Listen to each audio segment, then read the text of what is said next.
Namaskar, welcome back to Avanti Films Movie Biz and Narendra Gupta's King Star Film City. Festival mood शुरू हो गया है, सब जगह त्यौहार की फीलिंग आ रही है. हमारे मुंबई में गरबा हुआ, डांडिया, फिर दशहरा मनाया हमने बड़े ज़बरदस्त धूमधाम से कल. और अभी दिवाली का एक फेस्टिव मूड तो शुरू हो गया है. Everybody is in a mood off enjoying, celebrating. उसके साथ साथ मगर थिएटर में भी लोग जाएं या जा रहे हैं, क्या हो रहा है वो भी हम स्टडी करते हैं. बट सबसे पहले let's talk about the released films. 2 फिल्में रिलीज़ हुई. एक ऋषभ शेट्टी की जिसका नाम है कांतारा चैप्टर 1 प्रीक्वल है ये.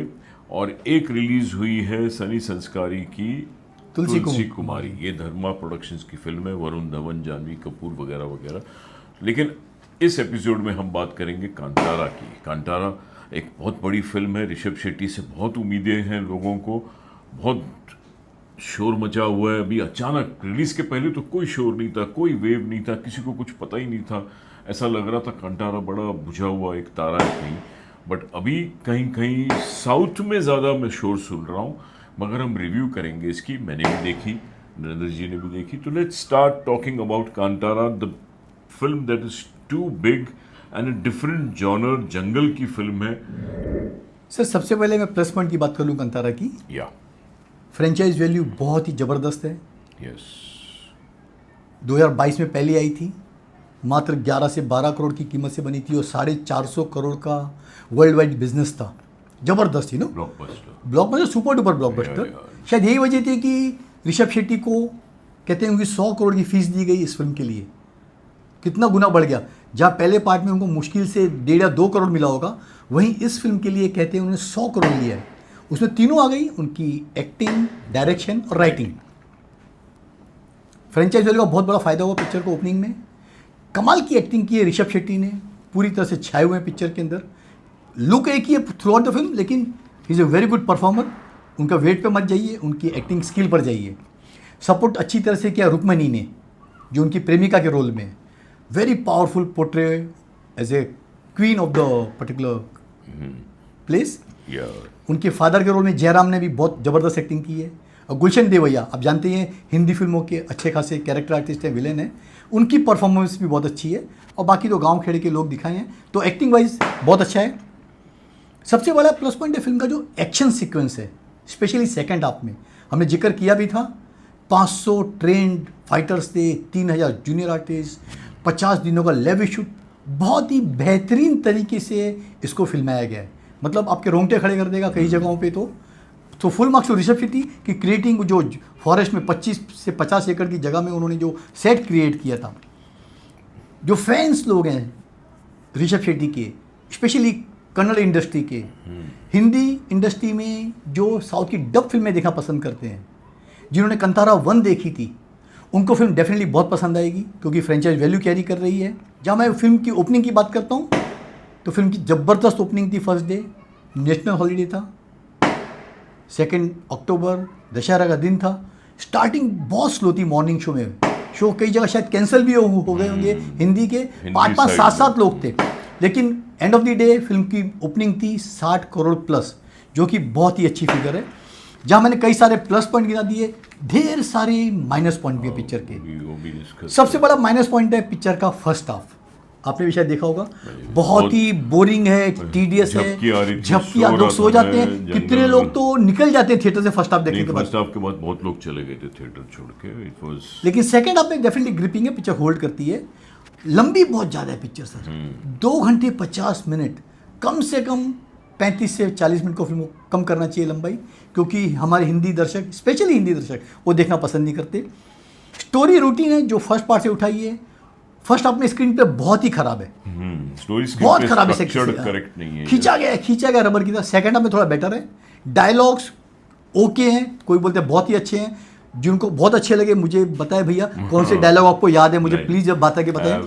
प्रॉब्लम क्या है कि फिल्म का जो स्टार्टिंग का बीजीएम है, जो 10-15 मिनट का, इतना हैवी है ना, आपको डायलॉग समझ में नहीं आ रहा कि कैरेक्टर क्या बोल रहे हैं. शुरू में डायलॉग एक्चुअली बहुत ही खराब था.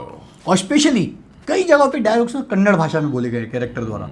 और जो सबटाइटल दिखाया है ना, इतने छोटे अक्षरों में दिखाया है, आप पढ़ नहीं सकते. तो आपकी पिक्चर ना ऊपर से चली जाती कि कैरेक्टर ने बोला क्या. ये बहुत बड़ा पिक्चर का माइनस पॉइंट है. मेरे को जो लगा फिल्म में, it was very dragging. First half तो बहुत ड्रैगिंग है, सेकंड हाफ इफेक्टिव है, पावरफुल है। वो टाइगर का स्पेशली परफॉर्मेंस बहुत Sequence अच्छा है वो जी। टाइगर की आंखों में जी हाँ। आती है जो बत्ती, और फिर इसकी आंखों में भी बत्ती आती, दोनों ऐसा लगता है जैसे इसने कोई मनमोहन देसाई की फिल्म में होता था ना कि तेरा भी टैटू मेरा भी, हम दोनों अरे बचपन के भाई है, तो ऐसा कुछ कोशिश किया, बड़ा अलग ढंग से किया, एक मिस्टिकल स्पिरिचुअल वे में कोशिश की है। डिवाइन फीलिंग डेफिनेटली आती है देखते देखते कि यू फील होली। बट जंगल पूरी फिल्म थोड़ा लेंदी बहुत ज़्यादा है, इतना ज़्यादा नहीं देखा जाता। हिंदी व्यूइंग ऑडियंस की बात कर रहा हूँ, बट साउथ में कल्चर मिलता जुलता है, उनको मज़ा आता है ये सब। एंड कंतारा 1 देखिए तो इसके लिए they are in mood of watching this film, वहाँ तो they are in love with this film. Yes. But Hindi belt में आई डोंट थिंक इतना बड़ा तीर मारेगी। इट विल सेल थ्रू, पैसे तो कमाएगा ही, इट विल सेल थ्रू, तैरते हुए नाव आराम से किनारे पहुंच जाएगी। तो ऋषभ शेट्टी की विक्ट्री ज़रूर है, बट स्टोरी में भी बहुत से डिफेक्ट्स हैं, कैरेक्टर्स में भी पता नहीं कब उसका बेटा हो गया, जैसे वो एक रॉन्ग लगा, कुछ चीज़ें मेरे को इलॉजिकल लगी। बट आप उस स्पिरिट में रहते हो कि नहीं यार हमको वो देखना है जो ये डिवाइन फोर्स दिखाना चाहता है, और हम उसी में कि ये किस तरह अपने गांव वालों को बचा रहा है, कैसे लड़ता है राजा से, उसी में खो जाते हैं। But by and large I still feel it is not a complete 100% entertainer for the Hindi film audience. Sir ये पीरियड माइथोलॉजिकल एक कल्चरल ड्रामा है जो हर एक को पसंद नहीं आता है, करेक्ट। और हिंदी ऑडियंस स्पेशली इसको अपने से कनेक्ट नहीं कर पाएगी। Yes. जो टिपिकल एंटरटेनमेंट चाहती है, गाने बजाने जाते हैं, फिल्म का म्यूजिक बहुत कमजोर है। या एक भी गाना चाहिए, गाना हिट नहीं है। जो सबसे बड़ी दो मुझे खामियां स्क्रीन पे में नजर आई, मैंने अपने कई जर्नलिस्ट लोग से पूछा, फ्रेंड लोग से जो फिल्म को 4-4, 5-5 स्टार दे रहे थे, कि भैया मुझे दो चीज़ें क्लियर करके बताओ ना कि मैं गलत हूँ या आपको समझ में आई। सबसे बड़ी प्रॉब्लम है कि गुलशन देवैया, उसको कंतारा कब्जे में करना है, करेक्ट। यस, उसके लिए बेचारा मारा भी जाता है। और जब सेकंड हाफ में खुलता है तो बाप बेटी वो भी वही चाहते वो भी वही चाहते हैं, तो तीनों ने मिलकर साथ में जंग क्यों नहीं लड़ी? ये सबसे बड़ा माइनस पॉइंट है, क्यों नहीं लड़ी जबकि मकसद एक ही था। मकसद एक था, क्यों बेटे को बेचारे को बलि की बलि चला दिया? सस्पेंस। और दूसरा सबसे बड़ा लास्ट में क्लाइमैक्स में जब ऋषभ शेट्टी गड्ढे में गिर के गायब हो जाते हैं, एक बच्चा 12-15 साल का चिल्ला रहा है, क्या मेरे बाबा यहीं गायब हुए थे? वो बच्चा कौन था? पूरी फिल्म में कहीं नहीं दिखाया है कि ऋषभ शेट्टी की शादी हो गई है, तो बच्चा कौन था? उसका बेटा कैसे आ गया जो बाबा बाबा बोलता है? जो फर्स्ट पार्ट हम देखें 2022 में वही ऋषभ शेट्टी बनता है। यस। तो ये अगर ऋषभ शेट्टी सुन रहे हैं या जो हमारे फैंस लोग ने देखी है, मेरा ये दो डाउट क्लियर करेंगे तो मेहरबानी होगी। मेरी समझ के बाहर गई पिक्चर ये। इन्होंने थोड़ी एडिट की है तो कुछ चीज़ें यहाँ वहाँ मिस हुई हैं शायद, क्योंकि कुछ चीज़ें जो आप देख रहे हो जिस तरह deeply, but people are not seeing it with that sense, they are getting involved in the mystic and the divine and the revenge spirit of the film, तो नहीं देख रहे इतना गौर से।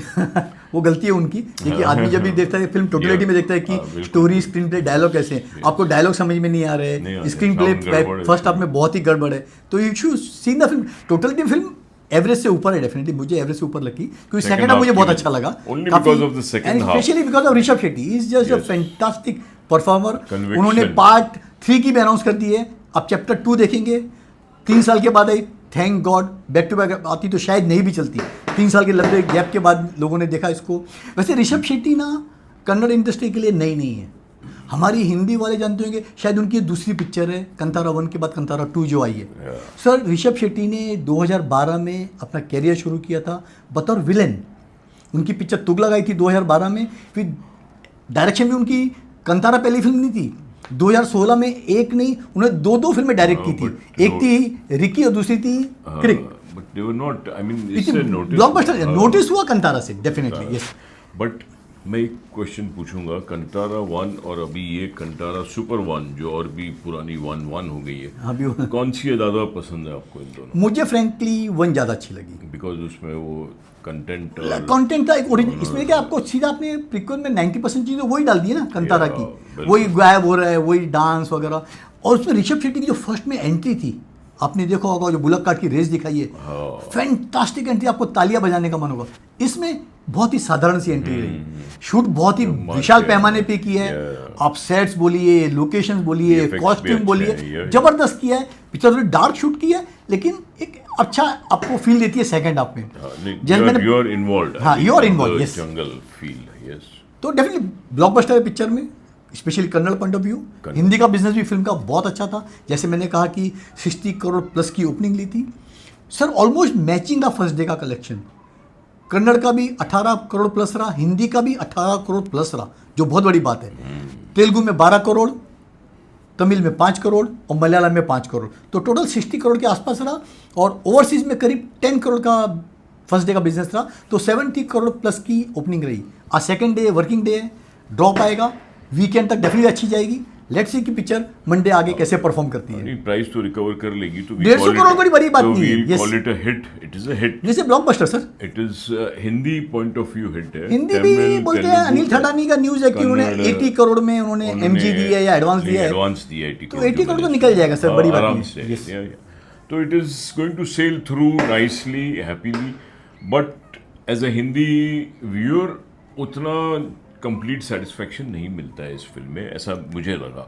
आम दर्शकों को नहीं मिलता है, आम दर्शक, हाँ, जो डब के शौकीन, जैसे मैंने बताया डब के शौकीन है या साउथ के सिनेमा को पसंद करते हैं, वो डेफिनेटली जो साउथ वाले हैं वो इन्वॉल्व हो जाते हैं, Yes. उनको मजा आता है। तो we call it a hit और a blockbuster gradually in a few days. And anything else on this films business? Hindi का कितना बिजनेस होगा आपके हिसाब से? जिस हिसाब से तो 100 करोड़ तो मेरे ख्याल से कर जानी चाहिए पिक्चर, क्योंकि 18 करोड़ की ओपनिंग ली, सैटरडे संडे वापस स्ट्रॉन्ग रहेगा, मंडे भी समझो 4-5 पे गिरती है। सीओपी कितना है टोटल फिल्म? 150 करोड़ बताया जा रहा है, 150 के आसपास है, तो फिर तो डबलिंग है यार, आराम से, क्योंकि साउथ में मारेगी पिक्चर ओवरऑल 500-400। सही, ये रेयर फिल्म है कन्नड़ की जिसने मलयालम, तेलुगु, तमिल में भी अच्छा बिजनेस किया। इतना बिजनेस तो रजनीकांत की फिल्में भी नहीं करती सर, नहीं करती, इसने हाई मतलब बाकी स्टेट्स में। एक कन्नड़ फिल्म ने सर, केजीएफ का रिकॉर्ड डेफिनेटली नहीं टूटा 2 का बॉक्स ऑफिस पर, लेकिन अच्छा टक्कर देगी केजीएफ को बॉक्स ऑफिस कलेक्शन। तो लोग अंदर इन्वॉल्व हो गए, it is in the swing now, तो यू कैन नॉट। और कोई पिक्चर नहीं है टक्कर की ना सामने, कोई हो तो समझ में आता है। आपको दिवाली तक 3 वीक तक क्लियर रन है, जब दिवाली पे आपको थामा देखने को मिलेगी। So that's it, we are very happy. Kantara ने कुछ अच्छे रंग लाए हैं बॉक्स ऑफिस पे, खुशबू आ रही है, स्माइल आ रही है, पीपल आर हैप्पी। तो दिवाली अच्छी जानी चाहिए, अभी थामा भी आ रही है दिवाली पे, तो we hope it's a good week, we hope it's a good period, and with that happy note, with that positive note, we take your leave. See you soon. Thank you.